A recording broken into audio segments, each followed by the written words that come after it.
Welcome dear aspirants. J and K reorganisation act 2019 का आज है लेक्चर नंबर 2। लेक्चर से पहले स्क्रीन पे आप देख लीजिए हमारे ये कोर्सेज एप्लीकेशन पे चल रहे हैं। इनको ज्वाइन करने का तरीका है वीडियो के डिस्क्रिप्शन में या कमेंट सेक्शन में आपको हमारे ये सभी कोर्सेज का लिंक मिल जाएगा। उस लिंक के जरिए आप जाके ज्वाइन हो जाइए और ये सारे कोर्सेज ऑफर पे अभी चल रहे हैं और जे.एंड.के में top quality content most affordable fee पे आपको ये बैचेस अवेलेबल होंगे हमारी एप्लीकेशन पे। आज का जो लेक्चर है ये बहुत ज़्यादा इंपॉर्टेंट है क्योंकि जेके एसएसबी बहुत ज़्यादा क्वेश्चंस इस टॉपिक से पूछता है। खासकर 2025 में जो एग्जाम्स हुए उसमें बहुत ज़्यादा आज के लेक्चर से आपको क्वेश्चंस पूछे हुए मिलेंगे जो जेके एसएसबी पूछता है। तो आपके भी एग्जाम में बहुत ज़्यादा चांसेस है जेके एसएसबी आपको आज के लेक्चर से क्वेश्चन पूछे। ये बहुत ज़्यादा इंपॉर्टेंट है। चलिए स्टार्ट करते हैं। जे.एंड.के रीऑर्गेनाइजेशन अमेंडमेंट एक्ट 2023, जैसा मैंने लेक्चर नंबर 1 के लास्ट में आपको बताया कि लेक्चर नंबर 2 में आज हम आपको ये पढ़ाएंगे सबसे important topic J and K reorganisation act का। जे.एंड.के रीऑर्गेनाइजेशन एक्ट 2019 में तो बना, लेकिन 2023 में उसमें सबसे ज्यादा इंपॉर्टेंट अमेंडमेंट हुआ। वो क्या अमेंडमेंट हुआ, कैसे हुआ, देखते हैं। देखिए बच्चा, 2023 जुलाई में बिल को इंट्रोड्यूस किया जाता है लोकसभा में। तो बिल इंट्रोड्यूस होती है जुलाई 2023 में लोकसभा में, राज्यसभा नहीं। ओके, दिसंबर में लोकसभा से ये बिल पास होती है और दिसंबर में ही राज्यसभा भी इस बिल को पास करता है और दिसंबर में ही प्रेसिडेंट साहब भी इस बिल को एसेंट दे के बनाते हैं। एक्ट तो बन जाता है ये 2023 का अमेंडमेंट एक्ट। ओके, चलिए अब सर जे.एंड.के रीऑर्गेनाइजेशन एक्ट 2019 में तो बना, उस 2019 में कहां कहां अमेंडमेंट हुआ या चेंजेस हुए? तो 2019 के एक्ट के सेक्शन 14(3) और सेक्शन 14(10) में चेंज आया इस अमेंडमेंट एक्ट 2023 से। ओके, ये बड़ा इंपॉर्टेंट है। कौन दो सेक्शंस में ये चेंज आया अमेंडमेंट एक्ट 2023 से? तो सेक्शन 14(3), सेक्शन 14(10), याद रखना इसको। इसके अलावा जे.एंड.के रीऑर्गेनाइजेशन एक्ट 2019 जो बना उसमें सेक्शन 15A 15B नहीं था। तो अमेंडमेंट जो हुआ 2023 में, इसने दो नए सेक्शंस को इंसर्ट किया, ऐड किया जे.एंड.के रीऑर्गेनाइजेशन एक्ट में। सेक्शन 15A और सेक्शन 15B को ऐड किया, इंसर्ट किया इस अमेंडमेंट ने। तो इस जो अमेंडमेंट ने 2023 का जो अमेंडमेंट है, इसने जे.एंड.के रीऑर्गेनाइजेशन एक्ट में कौन से दो सेक्शंस को इंसर्ट किया? अगर ये सवाल आए, सेक्शन 15A, सेक्शन 15B, ये दो नए सेक्शंस को ऐड किया।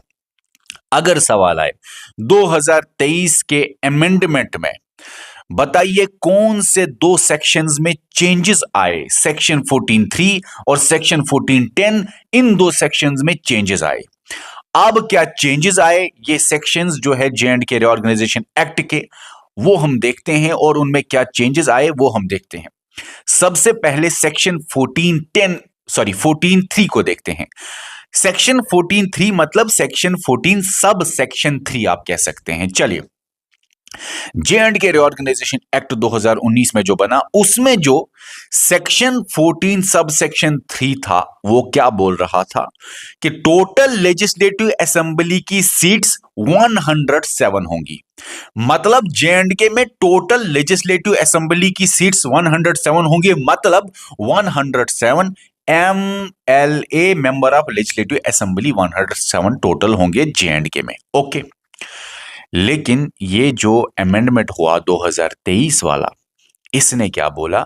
सेक्शन 14 सब सेक्शन 3 में चेंज लाई और बोला कि देखे टोटल लेजिस्लेटिव असेंबली सीट्स 107 अब नहीं होंगे, अब इंक्रीज हुए सीट्स टोटल लेजिस्लेटिव असेंबली के फ्रॉम 107 टू 140। मैं अभी 2024 में ये वीडियो रिकॉर्ड कर रहा हूं। अगर सवाल आए एज ऑफ 2026 आप बताइए टोटल लेजिस्लेटिव असेंबली सीट्स कितने हैं जे.एंड.के में, तो 107 नहीं लिखना, 114 लिखना। 2023 से ही ये बोला गया, 2023 अमेंडमेंट से ही ये बोला गया कि अब 114 सीट्स होंगी टोटल। ओके, चलिए 107 से 114 किया, मतलब 7 सीटें इंक्रीज हुई, मतलब 7 एमएलए इंक्रीज हुए, 7 सीटें इंक्रीज हुए, 7 एमएलए इंक्रीज हुए, एक ही बात है। 6 सीटें जम्मू के लिए ऐड की गई, ये 7 में से 6 सीटें इंक्रीज हुई जम्मू के लिए और 1 सीट इंक्रीज हुई कश्मीर के लिए। अब यही बातें मैं यहां पे बताना चाहता हूं आपको। देखिए जे&के रिऑर्गेनाइजेशन एक्ट 2019 का जब आया तो उसमें जो सेक्शन 14(3) था वो क्या बोलता था, ओरिजिनल जो आया 2019 का एक्ट वो बोलता था टोटल सीट्स 107 होगी, जो मैंने आपको यहां पे बोला। ओके ओके, अब क्या बोला गया, अमेंडमेंट जब आया जे&के रिऑर्गेनाइजेशन एक्ट, अमेंडमेंट एक्ट 2023 का, उसने क्या बोला, देखो 107 नहीं 114 सीटें होंगी जे&के लेजिस्लेटिव असेंबली सीट्स या एमएलए 114 होंगे, ठीक है। अब सुनो, -24 यहां पे भी था पाकिस्तान ऑक्युपाइड कश्मीर के लिए 107 में से, और यहां पे भी -24, और हमेशा से -24 चलता आ रहा है, खासकर 2019 से पहले भी -24 ही था पाकिस्तान ऑक्युपाइड कश्मीर के लिए रिजर्व। ओके, तो एक्चुअल जो सीट्स का स्ट्रेंथ था -24, आप करिए 107 में से 83 सीट्स, जिसमें से 46 कश्मीर के लिए था और 37 जम्मू के डिवीजन के लिए था। ये तो 2019 का एक्ट बोलता है, ये तो खत्म हो गया क्योंकि अमेंडमेंट हुआ सेक्शन 14(3) में, अब अमेंडमेंट हुआ। 2023 के अमेंडमेंट ने क्या बोला, बोला कि देखो अब आज का प्रेजेंट सिनेरियो यही है, 2024 में यही याद रखना है, as of 2026 total legislative assembly seats 114, माइनस करो पाकिस्तान ऑक्युपाइड कश्मीर सीट्स, बताइए कितने हैं पाकिस्तान ऑक्युपाइड कश्मीर सीट्स, अभी भी 24 ही है। तो जब आप -24 करते हैं पाकिस्तान ऑक्युपाइड कश्मीर के लिए सीट्स, जो जब पाकिस्तान ऑक्युपाइड जम्मू कश्मीर मिलेगा तो 24 सीट्स उनके लिए रिजर्व है, जब वो मिलेगा इंडिया को, जब वो मिलेगा तो वहां पे भी इलेक्शन किया जाएगा, 24 सीट्स वहां के लिए रिजर्व है। 114 सीट्स में से 24 निकालिए तो आज का जो प्रेजेंट सिनेरियो है 90 सीट्स है एमएलए का strength, actual present strength 90 seats है। ये 90 सीट्स, ये 114, ये 107 सीट्स या 80 सीट्स, ये सभी सीट्स है डायरेक्ट इलेक्शन से। मैंने नॉमिनेशन से बात नहीं की अभी। नॉमिनेशन मतलब एलजी साहब को पावर दिया जाता है कि आप कुछ सीट्स को नॉमिनेट करो, जिनका इलेक्शन नहीं होगा, जिनका इलेक्शन वो लोग वोट नहीं डालेंगे। फिलहाल हम नॉमिनेशन की बात नहीं कर रहे हैं। तो 90 सीट्स इलेक्टेड है और 5 नॉमिनेटेड है, 95 एमएलए टोटल है आज का 2026 के हिसाब से। फिलहाल आप इस नॉमिनेशन वाले को भूल जाए, यहां पे भी छोटा सा लिखा है, ये भूल जाइए, ये आज ही के लेक्चर में मैं आपको बता दूंगा, अभी 10-15 मिनट बाद। सुनिए फिलहाल अगर सवाल आए बाय डायरेक्ट इलेक्शन, बताइए पाकिस्तान ऑक्युपाइड कश्मीर को छोड़ के actual strength by direct election कितना है, 90 सीट्स। मैंने नॉमिनेशन नहीं बोला, बाय डायरेक्ट इलेक्शन बोला, 90 seats. Total legislative assembly seats as of 2026 कितने हैं, 114 सीट्स। पाकिस्तान ऑक्युपाइड कश्मीर के लिए कितने रिजर्व है as of 2026, as of 2026 24 seats. इतना क्लियर है। और ये कहां पे बोला गया कि ये 114 सीट्स होंगी, 107 नहीं होंगी। अब ये अमेंडमेंट से कितने सीट्स बढ़ा दिए गए, 107 से 114 करो तो 7 सीटें बढ़ा दिए गए।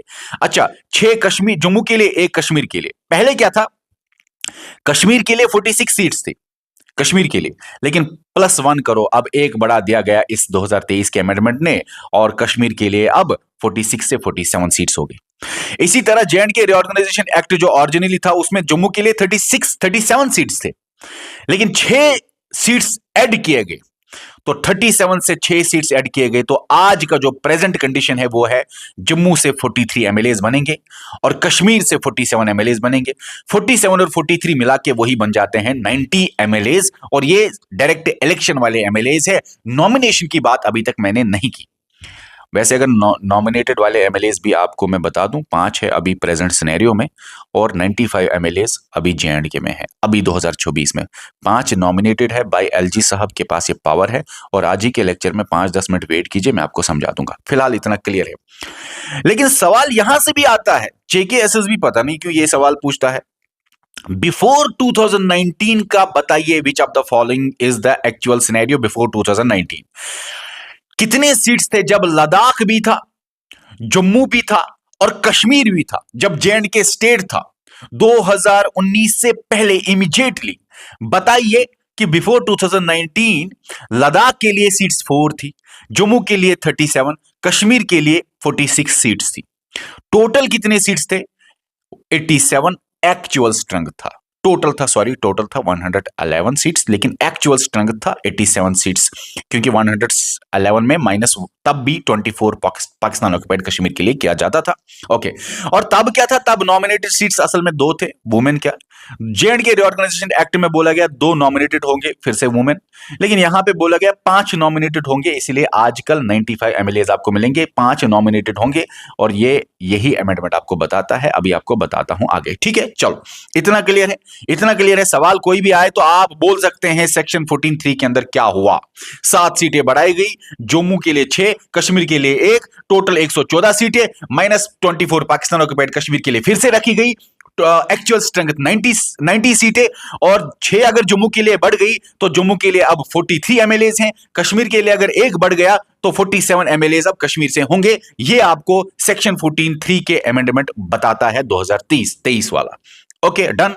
अब हम देखते हैं सेक्शन 14(10) में क्या चेंज आया। सेक्शन 14(10) में क्या चेंज आया? सेक्शन 14(10) J&K रिऑर्गेनाइजेशन एक्ट का बात करता है कि देखिए, रिप्रेजेंटेशन ऑफ पीपल एक्ट जो 1950 है, उसका जो सेकंड शेड्यूल है उसमें क्या होगा J&K के रिलेटेड। सेकंड शेड्यूल जो है ना रिप्रेजेंटेशन ऑफ पीपल्स एक्ट 1950 का, वो आपको बताता है कि जैसे कितना J&K का कितना सीट्स होगा, लेजिस्लेटिव असेंबली के कितने सीट्स होंगे। और ये रिप्रेजेंटेशन ऑफ पीपल एक्ट 1950 ये आपको सारे स्टेट्स का सीट्स बताता है, सारे यूटीज के सीट्स बताते हैं, कितने एमएलएज होंगे, उनमें से एससी के लिए कितने रिजर्व है, एसटी के लिए कितने रिजर्व है, और लोकसभा के भी सीट्स कितने होंगे। ये सब आपको रिप्रेजेंटेशन ऑफ पीपल एक्ट 1950 बोलता है, जिसमें J&K का भी जिक्र है। लेकिन अब सेक्शन 14(10) जो बोलता था कुछ, J&K रिऑर्गेनाइजेशन एक्ट 2019 का सेक्शन 14(10) जो पहले कुछ बोलता था, अब उसमें भी अमेंडमेंट आई। अब आज का प्रेजेंट सिनेरियो ये है, 2023 से यही चलता आ रहा है। एज ऑफ 2026 जब मैं ये वीडियो रिकॉर्ड कर रहा हूं, यही कंडीशन है। क्या कंडीशन है? पहले क्या था? J&K रिऑर्गेनाइजेशन एक्ट 2019 पहले बोलता था, देखिए टोटल 83 सीट्स होंगे, माइनस 24 निकाल के टोटल 83 सीट्स होंगे। अब 90 सीट्स है, ठीक है।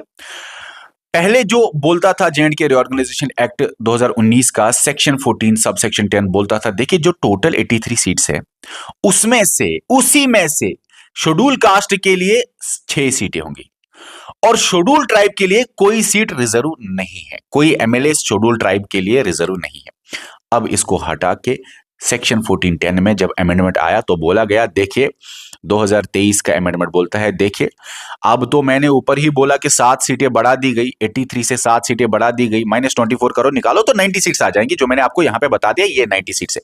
अब अमेंडमेंट बोलता है, देखिए ये जो 90 सीट्स हैं, अब 2023 का अमेंडमेंट जब आया तो 90 सीट्स हो गया, इसमें से शेड्यूल कास्ट के लिए +1 किया जाएगा, मतलब 7 सीटें रिजर्व होंगी शेड्यूल कास्ट के लिए, और इसी में से 9 सीटें शेड्यूल ट्राइब के लिए रिजर्व की जाएंगी। तो 90 एमएलए जो बनेंगे, प्रेजेंट कंडीशन क्या है 2024 के हिसाब से, यही याद रखना है।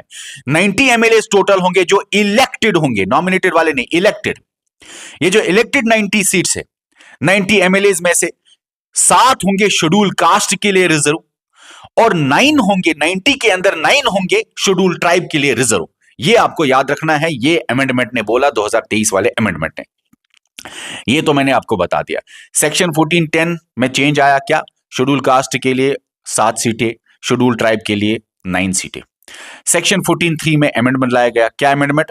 अब 107 नहीं होंगे, 114 होंगे। कश्मीर के लिए 1 जुड़ी और जम्मू के लिए 6 जुड़ी, और कश्मीर के लिए अब 47 और जम्मू के लिए अब 43 मिलके बन जाते हैं 90 इलेक्टेड एमएलए। इलेक्शन होगा इनके ऊपर, इलेक्टेड 90 है। चलिए, उसके बाद ये जो सेकंड है, ये बड़ा इंपॉर्टेंट है। अमेंडमेंट ने 2 नए सेक्शंस को इंसर्ट किया, 2 नए सेक्शन जो ओरिजिनली 2019 के रिऑर्गेनाइजेशन एक्ट में नहीं थे। ये 2 इंसर्ट किए हुए सेक्शंस को देखते हैं। Section 15A, section 15B। Section 15A बोलता है एलजी के पास पावर है कि अब वो नॉमिनेट करेगा। अभी तक हम इलेक्टेड सीट्स देख रहे थे, अब हम नॉमिनेटेड वाले सीट्स देखेंगे। मैंने बोला ना 5 नॉमिनेटेड है एज ऑफ 2026। एलजी साहब 5 सीटें नॉमिनेट कर सकता है, और ये जेकेएसबी ने रिसेंटली 2-3 एग्जाम्स में पूछा कि बताइए एज ऑफ 2025 प्रेजेंट कंडीशन में बताइए एलजी साहब कितने नॉमिनेट कर सकता है? तो 2023 के अमेंडमेंट के बाद एलजी साहब 5 सीटें नॉमिनेट कर सकता है, 5 एमएलए को खुद ही नॉमिनेट कर सकता है। सुनिए कैसे कैसे। सेक्शन 15A जो इंसर्ट किया गया, इसमें बोला गया एलजी साहब के पास पावर है कि वो 2 कश्मीरी माइग्रेंट्स को लेजिस्लेटिव असेंबली में नॉमिनेट करेगा। 2 कश्मीरी माइग्रेंट्स को एमएलए बना सकता है विदाउट इलेक्शन, नॉमिनेशन से। एटलीस्ट 1 वुमेन होने चाहिए। तो कश्मीरी माइग्रेट्स 2, ठीक है। अब कश्मीरी माइग्रेट्स क्या होते हैं? वो लोग जो माइग्रेट हो गए फ्रॉम कश्मीर जब मिलिटेंसी पीक पे थी, या तो वो चले गए जम्मू या अदर पार्ट्स ऑफ इंडिया, और लगभग इतनी फैमिलीज देखी गई जो कि कश्मीरी माइग्रेंट की फैमिलीज है। 15A ने बोला 2 कश्मीरी माइग्रेंट्स को एलजी साहब एमएलए बना सकता है विदाउट इलेक्शन। 15B बोलता है एक डिस्प्लेस्ड पर्सन को एलजी साहब नॉमिनेट कर सकता है विदाउट इलेक्शन। एलजी साहब नॉमिनेट कर सकता है to legislative assembly of JNK, मतलब एलजी साहब एक डिस्प्लेस्ड पर्सन को एमएलए बना सकता है, ठीक है। ओके, डिस्प्लेस्ड पर्सन वो है जो डिस्प्लेस हुआ पाकिस्तान ऑक्युपाइड जम्मू कश्मीर से जब पाकिस्तान और इंडिया का वार हुआ 1947 में, 1965 में, 1971 के वार में। या तो वो डिस्प्लेस हुआ पाकिस्तान ऑक्युपाइड जम्मू कश्मीर से, वो डिस्प्लेस हुआ, या तो वो JNK चला गया, या तो वो इंडिया चला गया। और इतनी सारी फैमिलीज देखी गई जो कि डिस्प्लेस्ड फैमिलीज है, displaced from Pakistan occupied Jammu Kashmir जब वार हुआ। ओके, तो इतनी फैमिलीज में से एलजी साहब विदाउट इलेक्शन एक डिस्प्लेस्ड पर्सन को एमएलए बना सकता है, ये पावर दिया गया। अब आप बताइए सेक्शन 15A के अंदर 2 एमएलए बना सकता है एलजी साहब, और 15B के अंदर 1 एमएलए बना सकता है एलजी साहब, तो 3 एमएलए बना सकता है एलजी साहब। और इससे पहले JNK रिऑर्गेनाइजेशन एक्ट बोलता था कि 2 वुमेन को भी एलजी साहब नॉमिनेट कर सकता है। तो 3 के बाद 2 प्लस करो, हुए टोटल 5। तो वही मैं आपको बोल रहा था 5 एमएलए को एलजी साहब नॉमिनेट कर सकता है, जो कि यहां पे लिखा है। JNK रिऑर्गेनाइजेशन अमेंडमेंट एक्ट 2023 ने, देखो बच्चा ये सवाल आया है, याद रखो, JNK रिऑर्गेनाइजेशन अमेंडमेंट एक्ट 2023 ने एलजी साहब को कितने नॉमिनेटेड एमएलए का पावर बढ़ा दिया, या एलजी साहब को पावर दिया कि वो कितने नॉमिनेटेड एमएलए बना सकता है। तो एलजी साहब का पावर बहुत बढ़ गया। विदाउट इलेक्शन वो कितने नॉमिनेटेड एमएलए कर सकता है? तो याद रखना, फ्रॉम 2 to 5। तो एज ऑफ 2026 5 एमएलए एलजी साहब खुद ही एमएलए बना सकता है विदाउट इलेक्शन।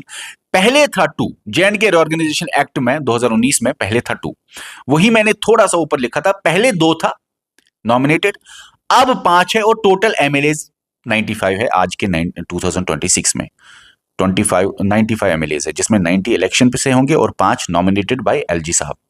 अब यहां पे याद रखो, सेक्शन 15 जो पहले ही था JNK रिऑर्गेनाइजेशन एक्ट में, वो बोलता था कि 2 वुमेन को एलजी साहब नॉमिनेट करेगा। ये पहले से ही था सेक्शन 15। JNK रिऑर्गेनाइजेशन एक्ट जब 2019 में बना तो ये पहले से था। ओके, 2 वुमेन को एलजी साहब नॉमिनेट करेगा as of section 15 of JNK reorganisation act 2019। लेकिन 2023 में जो अमेंडमेंट हुआ, उसने ये 2 सेक्शंस को इंसर्ट किया और बोला 2 कश्मीरी माइग्रेंट्स, एक डिस्प्लेस्ड पर्सन, इनको भी एलजी साहब बना सकता है एमएलए। ओके, अब टोटल कितने हुए? 2 कश्मीरी माइग्रेंट, एक डिस्प्लेस्ड पर्सन, 2 वुमेन, टोटल हुए 2, 2, 4, 1, 5। तो वही मैं आपको बोल रहा हूं, पहले 2 था, और पहले 2 जो था वो था वुमेन का 2019 में। ये 2023 में आए तो 3 ऐड हुए 2023 में, तो टोटल बने 3। अच्छा, ये 5 के अंदर भी एटलीस्ट 3 वुमेन होने चाहिए। कैसे? क्योंकि ये तो यहाँ पे वुमेन ही है, लेकिन 2 कश्मीरी माइग्रेंट्स के अंदर भी एटलीस्ट 1 वुमेन होनी चाहिए। तो एटलीस्ट 1 वुमेन होनी चाहिए, मतलब 2 और 1 3 हुए, एटलीस्ट 3 वुमेन होने चाहिए। 5 के 5 भी वुमेन हो सकते हैं, लेकिन एटलीस्ट 3 वुमेन होने चाहिए। मुझे बताइए, एज ऑफ 2026 90 इलेक्टेड एमएलए से 5 नॉमिनेटेड बाय एलजी साहब है, 5 में से एक डिस्प्लेस्ड पर्सन। कौन सा सेक्शन बोलता है? याद रखना, यह सवाल आया है, सेक्शन 15B। 5 में से 2 कश्मीरी माइग्रेंट्स, कौन सा सेक्शन? Section 15A। 5 में से 2 वुमेन, कौन सा सेक्शन? जो ओरिजिनली था JNK रिऑर्गेनाइजेशन एक्ट में, सेक्शन 15।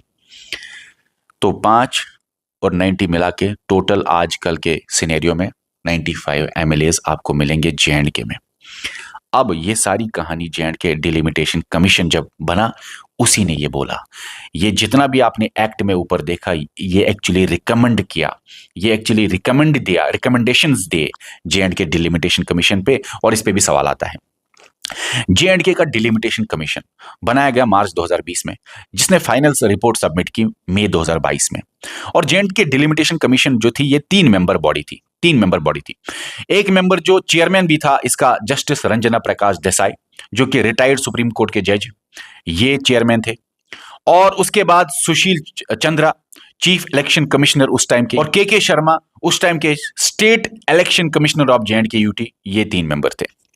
तो ये 3 मेंबर की बॉडी बनाती है J&K डिलिमिटेशन कमीशन, जिन्होंने फाइनल रिपोर्ट सबमिट की मई 2022 में, और जिस फाइनल रिकमेंडेशन की फाइनल रिपोर्ट पे ही ये एक्ट बना, 2023 का एक्ट। अब इन्होंने रिकमेंडेशन क्या दी, वही बातें जो आपने ऊपर पढ़ी कि देखिए, लेजिस्लेटिव असेंबली की सीट्स बढ़ा दिए, 107 नहीं 114 कर लीजिए, मतलब सेक्शन 14(3) के अंदर चेंज लाइए। अब वहां पे 83 एमएलएज नहीं, 90 एमएलएज होंगे टोटल। तो आपको है पता है, उसको -24 करिए, -24 करने के बाद वो आपको 90 एमएलएज बनते हैं। और 90 जो एमएलएज हैं, या असेंबली कंस्टिट्यूएंसीज या एमएलएज बोलो, एक ही बात है। ये 90 में से 43 जम्मू के लिए, 47 कश्मीर के लिए ये रिकमेंडेशन दी, ये 3 मेंबर बॉडी ने, डिलिमिटेशन कमीशन ने, जिनका चेयरमैन, याद रखना इस पे सवाल आता है, रिटायर्ड सुप्रीम कोर्ट के जज जस्टिस रंजना प्रकाश देसाई। इन्होंने और क्या रिकमेंडेशन दी, देखिए, एससी के लिए, एसटी के लिए रिजर्व करो सीट्स, और खासकर एसटी के लिए जो आपने रिजर्वेशन में नहीं रखे हैं, उनके लिए सीट्स रिजर्व करो, जो कि अभी आपने देखा सेक्शन 14(10) में अमेंडमेंट हुआ, और 90 सीट्स में से 9 सीट्स एसटी के लिए और 7 सीटें एससी के लिए रखी गई।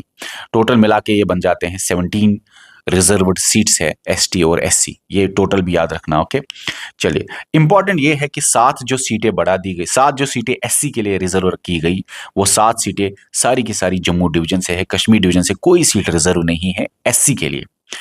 ये जो 9 सीटें एसटी के हैं, ये 9 सीटें में से 6 सीटें जम्मू डिवीजन के लिए रिजर्व हुई, और 3 एमएलएज कश्मीर डिवीजन से, शेड्यूल ट्राइब से आएंगे। ठीक है, चलो, इन्होंने रिकमेंडेशन ये भी दी कि देखिए, एडिशनल सीट्स कश्मीरी माइग्रेंट्स के लिए और डिस्प्लेस्ड पर्सन के लिए करिए। जो अभी आपने देखा, कश्मीरी माइग्रेंट्स के 2 MLAs, section 15A insert, section 15B insert, एक डिस्प्लेस्ड पर्सन।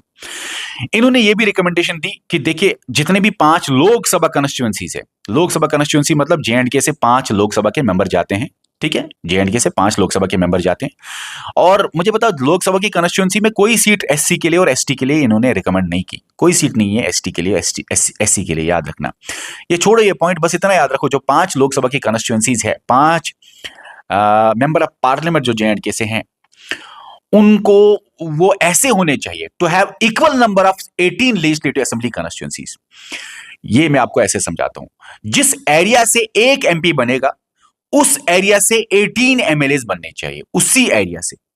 मान लीजिए ये कश्मीर है, 5 लोकसभा की कॉन्स्टिट्यूएंसीज है, 1 2 3 4, 1 2 3 4, चलो 5 लोकसभा की कॉन्स्टिट्यूएंसीज है। अगर यहां से एक एमएलए जाएगा, सॉरी, एक एमपी जाएगा, MP member of parliament, Lok Sabha का मेंबर, तो इधर से 18 एमएलएज चुने जाएंगे फॉर J&K लेजिस्लेटिव असेंबली। इधर से एक एमपी अगर जाता है लोकसभा में, तो इस एरिया से, इसी एरिया से 18 एमएलएज चुने जाएंगे फॉर J&K। आया समझ? लोकसभा में एक मेंबर जिस एरिया से जाएगा, उस एरिया से, उस कॉन्स्टिट्यूएंसी से 18 एमएलएज होने चाहिए। तो यहां पे यूनिफॉर्मिटी लाने के लिए ये किया गया। देखिए, बारामूला की लोकसभा कॉन्स्टिट्यूएंसी से, वहां से 18, कितने लोकसभा कॉन्स्टिट्यूएंसी है? 5, बारामूला, श्रीनगर, अनंतनाग, राजौरी। इन्होंने बोला अनंतनाग और राजौरी को मिला के अनंतनाग राजौरी लोकसभा कॉन्स्टिट्यूएंसीज करो। उधमपुर लोकसभा कॉन्स्टिट्यूएंसी, जम्मू लोकसभा कॉन्स्टिट्यूएंसी, ये 5 लोकसभा कॉन्स्टिट्यूएंसीज है। और हर एक लोकसभा कॉन्स्टिट्यूएंसीज के अंदर जब J&K के लिए लेजिस्लेटिव असेंबली के लिए इलेक्शन होगा, 90 एमएलएज के लिए इलेक्शन होगा, तो हर एक में 18 होगी, और 18 5 बार मिला के आपको 90 एमएलएज बनाएंगे, जो कि इलेक्टेड एमएलएज है J&K में प्रेजेंटली। ओके, चलिए, यहां पे भी यही कुछ थोड़ी बातें हैं। देखिए, ये आपका लोकसभा कॉन्स्टिट्यूएंसी है बारामूला, तो बारामूला से देखिए, ये लोकसभा की कॉन्स्टिट्यूएंसी है बारामूला, लेकिन यहां पे आपको दिखेंगे J&K असेंबली कॉन्स्टिट्यूएंसीज। अब आप बोलेंगे सर 16 ही है, लेकिन आपने ऊपर 18 बोला। देखिए, बारामूला के यहाँ पे 2 हो गए, कोई ना 18। अगर यहाँ पे श्रीनगर लोकसभा की कॉन्स्टिट्यूएंसी है, लेकिन श्रीनगर एरिया से आप देख लीजिए 10। अगर आप बोलेंगे सर यहाँ पे तो 10 ही है, लेकिन 18 होने चाहिए, तो यहाँ पे भी श्रीनगर कहीं ना कहीं होगा। एक है श्रीनगर की 1, श्रीनगर की 7 और श्रीनगर की 10, मतलब हुई 18। तो 18 हर जगह आपको मिलेंगे। इसी तरह अगर आपको लगेगा अनंतनाग राजौरी से इधर एक ही है, अनंतनाग राजौरी लोकसभा कॉन्स्टिट्यूएंसी है ये, लेकिन आपको लगे एक ही है, नहीं, यहाँ पे 10 है, तो देख लीजिए 10 और 1 कितना हुआ 11, और फिर आपको अनंतनाग राजौरी या ये आपको मिला 7, यहाँ पे 18। तो ऐसे ही आपको समझ आया। और SC ST किधर कौन सी सीट से, वो ST की ये आप देख लीजिए टेबल, ST की कहाँ कहाँ से है, ये आपको समझ आ जाएगा अच्छे से कौन कौन सी सीट से। तो मुझे उम्मीद है कि आज का लेक्चर आपको अच्छे से समझ आया। नीचे कमेंट सेक्शन में बताना कि लेक्चर कैसा लगा। और आपको बताऊं इस टॉपिक से बहुत ज़्यादा सवाल आते हैं, हर पॉइंट पे सवाल आते हैं, हर पॉइंट पे जितना जितना पॉइंट मैंने आपको बोला हर पॉइंट पे सवाल आते हैं। इस लेक्चर को अच्छे से सुनना, समझना, और फिर आने वाले एग्जाम में जो भी क्वेश्चन आएगा इस टॉपिक से, मुझे उम्मीद है कि आप आराम से कर सकोगे। अगर कोई भी क्वेश्चन है, क्वेरी है, तो आप नीचे कमेंट सेक्शन में बताइए। और हमारी इस यूट्यूब चैनल को सब्सक्राइब करने के साथ साथ बेल आइकन दबा के रख लीजिए फॉर अपकमिंग मोर वीडियोस। और सबसे इंपॉर्टेंट, वीडियो के डिस्क्रिप्शन में, कमेंट सेक्शन में आप लिंक के जरिए इन कोर्सेज को चेकआउट कीजिए। जो सारे कोर्सेज अभी ऑफर पे चल रहे हैं, ऑफर का बेनिफिट लेके जुड़ जाइए। इस वीडियो में इतना ही, मिलते हैं अब हम नए वीडियो में, तब तक के लिए बाय बाय।